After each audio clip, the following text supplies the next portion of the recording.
Well, the ongoing government shutdown now officially the longest in U.S. history, and this morning we want to highlight how this is affecting foster care families. I'm joined now by Don Wells, CEO of Just in Time for Foster Youth, as well as Alyssa Player, Youth Services Lead Coordinator, to explain how San Diegans can come together to help during this challenging time. Don, let's start with you.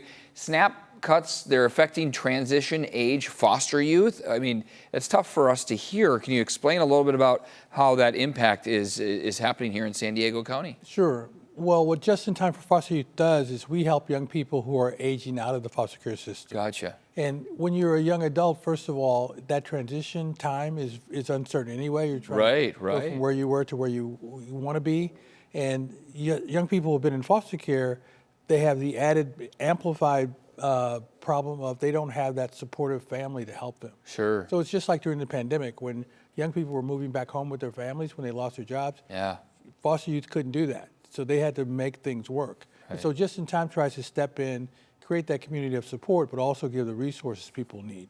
Okay. And it's hard for you to plan for the future when you don't know where your next meal is coming from or where you're living. You know, this is a very expensive place to even find a place to live. So all those things are compounded for the young people we serve. Do some of the young people have SNAP benefits, or families do, or how does that work? Yes, they do. Yeah. So we do a lot of things to help young people, but that is actually supplemented by some of the other things that are out there. Sure. So when those government-funded things go away, that creates just more stress and more uncertainty and more emergencies for the young people that we're working with. What have been some of the concerns and reaction from people in the program? Right, a lot of our participants are reaching out right now, really concerned. Some of them have gone maybe 2 days with feeling hungry and just reaching out for those food cards. And really, we do have a small food pantry on site, so things like peanut butter, noodles, like mac and cheese, some of those ready-to-make items. A lot of our participants are currently homeless, maybe living in their cars, so having those essentials where maybe you don't need a stove,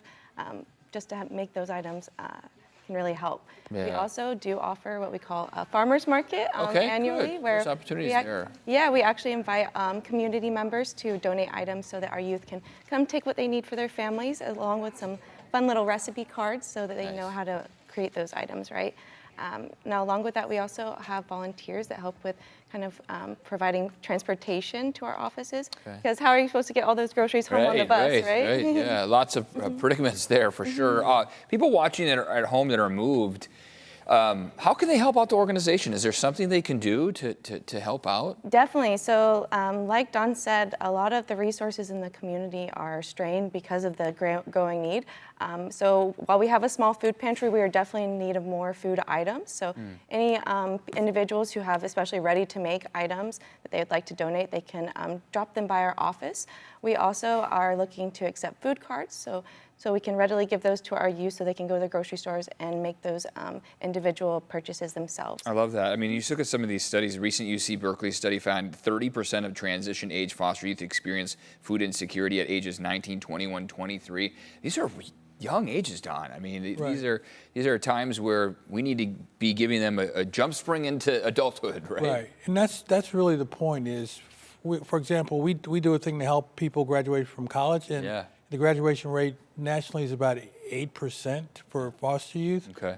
With us, it's like 75%. Okay, great.